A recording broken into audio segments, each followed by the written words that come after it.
So, today is a shop strategy reset training. So I want to talk a little bit about why this training is happening. That's where we're going to start. So this team, everyone here, are all very capable. You are all effective, highly skilled.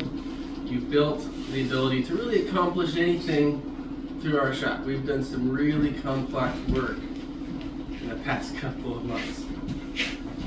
Now, the problem we're trying to solve today with this training then isn't to teach you new skills.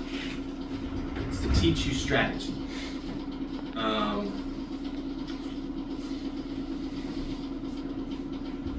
And with all our strengths that we've brought into the company over this past year, we've exposed this problem, strategy. As individuals, we can accomplish just about anything, but as a system, we've drifted away from the core strategy that the shop must be following, or we naturally start favoring the short term for our long-term success, which gets dangerous really quick. So I'm going to talk about a little bit of things we've learned as we've been observing and questioning the shop in the past couple months. So through some surveys and observations, it's told us kind of two big things. Many of us here don't know why we're doing certain cards or tasks. Let me interrupt your thing for this second, I'm sorry. It's alright, I'll forgive you this one time. Those countertops were not supposed to have the face put on, I guess. Darby said he put it on, but he didn't know if anyone needed seen it or not. Because he didn't like the way our last ones met up together. So we're just gonna try to have one piece and then cut it ourselves and splice it on the job site and make it look cleaner, I guess. Okay. We can just get some more pieces made, I guess, to cover it, and I'll probably rip those off and then we'll just put a new one out on the job. Thank you. That's good to know. Okay. So, we observed two big things in our shop. Many of us don't know why we're doing certain cards or tasks. Right now, we kind of get one, we're working on it. Reach the end of the day, maybe the next day we're gonna work on something else. Just don't really know why. We're all getting stuff done, but is it the correct stuff? Some recent observations show that a lot of us are not seeking out the next task and preparing for it before we finish our last one. We've gotten we'll do this, then we'll reset, then we'll do this. Now that's not inherently bad, but it's not inherently good either. There's a better way of doing it. So this level of uncertainty is not acceptable at Ashby's. We expect everyone to understand why they're performing each task, accomplishing that card. And we expect everyone to proactively identify what they should be working on next before they finish their previous task. What we've learned, however, is that each of you is capable of meeting this expectation. So the issue there isn't a compatibility or capability gap. The issue was our current manufacturing system. Our old manufacturing board, and this is the big change, is we have a new manufacturing board, did not do a really good job at showing us what's the priorities. Where do I go next? You had to really rely on Ben or another leader like Lane to kind of help you give direction of, oh, we should work on this next. So that's what our day is today. We're going to fully learn this board, the kind of reasoning I expect out of each of you, and how you seek out those next tasks, the times we expect to be accomplishing each task in. These are all critical for a manufacturing environment. And I hope these expectations give our days a little bit more certainty. You can look ahead with confidence. So, let's jump right into it. Let's look at the board real quick. Well, this is our new manufacturing board. It is a prioritized flow. It starts at priority 1 to priority 2, working its way to the finished backlog. This backlog is all the finished parts that are prepped, ready to go in the shop. engineering, ready to be processed into our shop. It is prioritized. If we need to grab more finished parts, we always pull from the top. Cool thing here, it also has a date on it. So if we get through that before the end of that date, what happens? Go home. Yeah, Just kidding. if you want to. You've done the job, you go home, I'll pay you the extra time.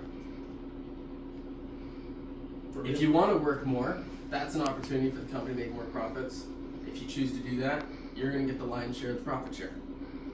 So that's your split. But sometimes it's pretty nice to go home early and get paid. So, you know, each of you get to make that decision now. But that's as long as we hit it by that date. What happens if we don't finish that by that date?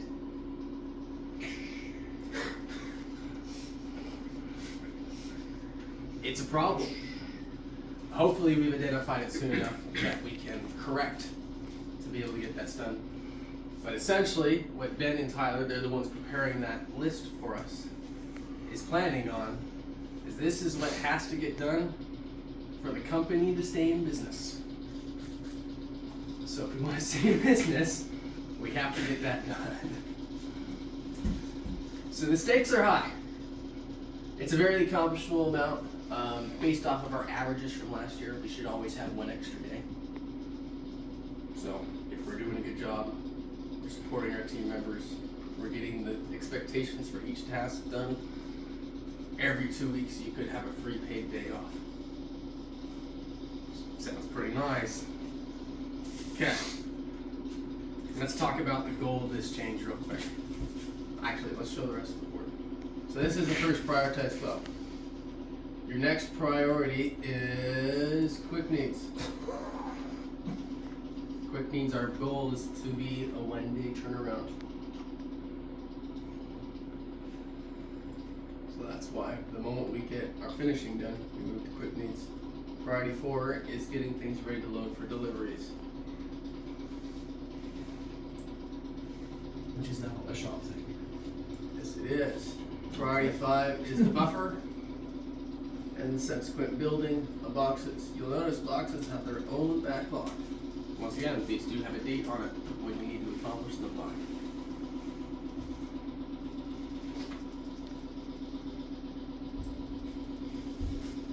Okay. So that's a brief. I wanted to show everyone all of this before we got into the nitty-gritty details of each step. As we talk about each priority, we'll be going through the shop and the booth to learn about that priority fully. So now let's talk about the goal of this change. This new board and the processes that accompany it exist to accomplish 3 things for each of you. Self-management, absolute consistency, visible progress. So self-management is, you know what to do, you know when it must be done by, you know what comes next, you do not wait for instruction. So throughout your production day, if you're working in the shop, that's what's expected of each of you. You're fully autonomous people, able to accomplish big things together. Absolute consistency. The areas that matter most do not fluctuate. That's why we have this prioritized flow. We eliminate volatility. So anything that's happening in a jerky fashion, or sometimes we get it done this quickly, and sometimes we get it done this quickly, that's bad. We want to eliminate that. Invisible progress. You can see the day's progress. It's clear. The expectations are clear. Each task has a defined standard for both quality and time that should be spent completing it. Okay. There is no guessing. Both your successes and our failures, yes, as we try and do this, we're going to fail, are going to be very obvious. We're not going to be able to hide it in this flow. That's good. Why is that good?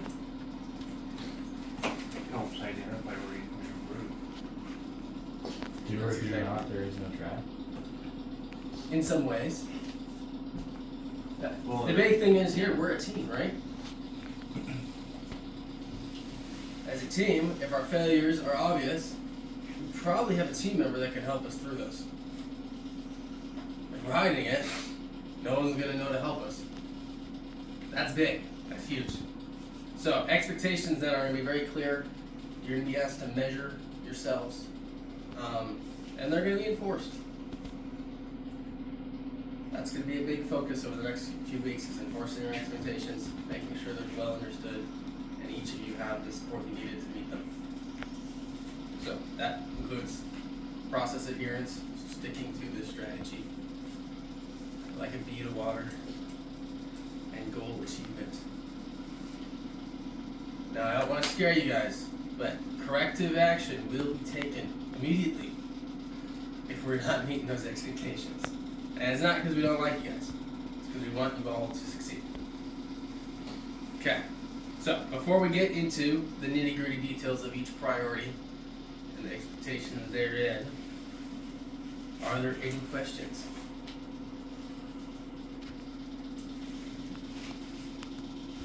So what you're saying is, You go first. you put your hand No, down. you go first.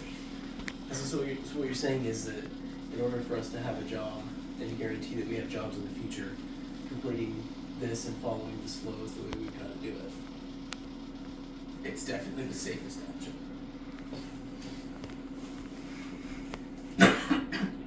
Ashby's is a resilient company. is this the stuff they use for? Ashby's is a resilient company.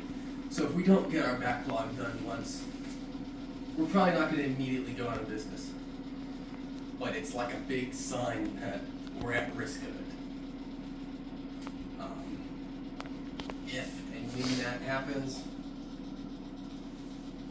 maybe we'll get together and be like, okay, do we work a little bit longer to get it done? Do we have to schedule in more work for the next week? We'll have some options.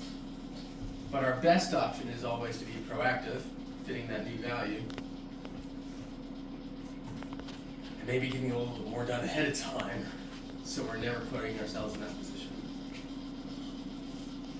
And then we're always in the position of, do we want to take free time off? Paid time off. So now these numbers are just bare minimum, right? Yes. It is very easy to pull more in.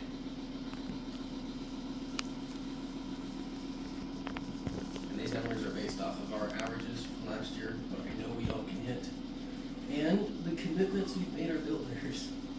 Because if we don't make our builders' commitments, well, they don't stay our builders for too long. Okay, Peyton, your question. Oh, I was gonna ask, what kind of actions are you taking against us? If we do not do this. That's a great question. So, there's generally a 3-part rule for corrective action with each of you. The first one is we're going to talk to and listen. We want to understand why, what happened. From there, we'll probably give you some very specific tasks to do in the future. Normally, it never goes past that point. You do those tasks, we're all macho again. You start over in the 3-step, right? Now, you don't do those tasks. We're on to number 2, right? Things are getting serious. We meet again.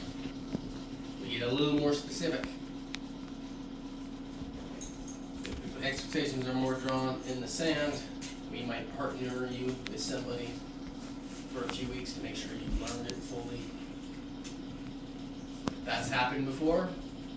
Sometimes we get past that, sometimes we don't. We're in number 3. This is where there's a strict deadline. Well, we need you to do this, and if not, maybe you're not a great fit for this team. But, if you've gotten to strike 1 once, as long as you do those tasks, you've reset yourself. You've gotten to strike 2 once. As long as you've gotten back to expectations, you've reset yourself. I was gonna ask if there's like a tally system or if it resets. Yeah, it resets. the moment you meet the expectations. From just a pure company perspective, this is important for each of you to understand. It's far easier for us to keep and work with you than to hope the next guy is worth it. The next guy is this unknown variable. Could be good, could be terrible. Right now, I at least know each of you would have the company values. You're great people. You're worth support. Okay, any other questions? Awesome. I have one. Just why are the priorities set in the order that they are? Like, why are finished parts first? Why are finished buffer second? And I know the answer. I just want to feel confident that you guys know that answer. Take care of the bottlenecks first. Okay. It's part of it. So yeah, our finished booth, just by the size of it, how much we can get through, that's a constant constraint. And because of that, how do we schedule our jobs? Based on what we can accomplish out there. Engineering tallies up at the very beginning before they take a job, how many finished parts are in that job, and then they map it out. If there's more finished parts than what we can fit in that time frame, then they let the builder know that we can't get that done in time. So, and then we set our pace to that. So the finished booth is like our drum, our beat, and if we get behind in there, we can't make up that lost time very easily. It's very difficult. So that's why it's number one priority, because it's a good indicator that as long as we're hitting that rhythm every day, that we are going to get our work done and meet our commitments. So why would the finish buffer be the second priority? Keeps the booth fed so they can keep doing what you just said. Yeah. There's limited, well, there's a lot of constraints out there, like dry time and whatnot as well, so. Yeah. So when we have a preset thing, here's tomorrow's parts, here's the day after that's parts, here's the finish for those, here's the finish for those, we know we can accomplish it because it's all set up. It's no surprises. Okay. And then quick needs. Why is that third?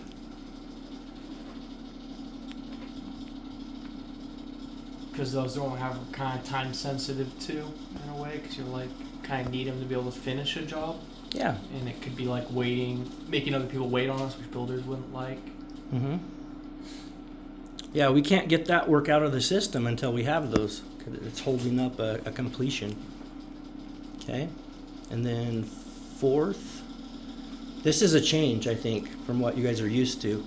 Things to be loaded is number 4 priority.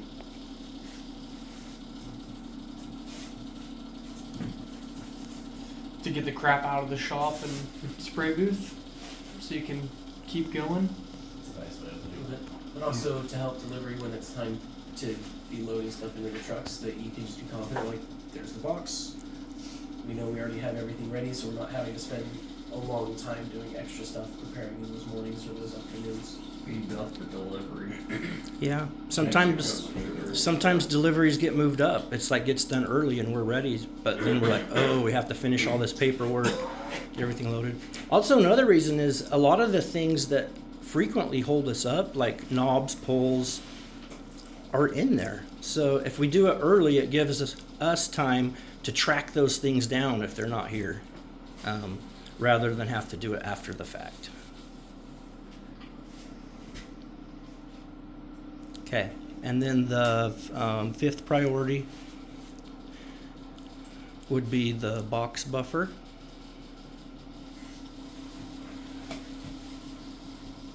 Why is that one where it's at? It's pretty low on the totem pole. That's the easiest one to catch up. Absolutely, it's the easiest one to catch up. And then box building is the absolute last priority. Again, because we can very easily add manpower to fix that one. we can even outsource, I mean, to fix that one too sometimes, so. You don't have as many constraints like you do in the booth. Mm-hmm. Things that's more, you have more things under control over the boxes than you do the other stuff. Yep. Okay. So that's the core thinking behind our strategy and why we prioritize the way that we do.